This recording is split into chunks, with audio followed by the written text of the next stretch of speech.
राम राम मंडळी. आज अधिराजचं मूड बघा. अधिराजचं मस्त नाक पण वाहत आहे, तर तो माझ्या चेहऱ्याला पूर्ण लाळ, शेंबूड सगळंच लावून बसला. एवढा लाड चालू आहे त्याचा करणं. अंघोळ वगैरे व्हायचीच आहे अधिराजची आणि मी खाली बसली होती. भाजीचं चिरत बसली होती अंघोळीच्या आधी. कारण नंतर मग आज होतं गजानन महाराज प्रगट दिन. पटकन अंघोळ वगैरे करून पूजा केली आणि नंतर स्वयंपाक केला. कारण अधिराजची लवकर अंघोळ झाली की त्याला पटकन भूक लागते. आणि मला सांगा, असं असं कोणी खाल्लं आहे वरण भात लहानपणी? मी आत्ता पण कधी कधी खाते.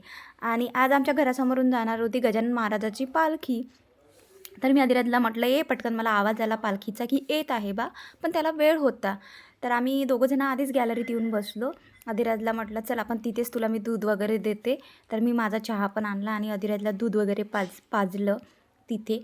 कारण त्याला पण मजा येते, छान आवाज वगैरे असते, लायटिंग वगैरे लागलेली आहे.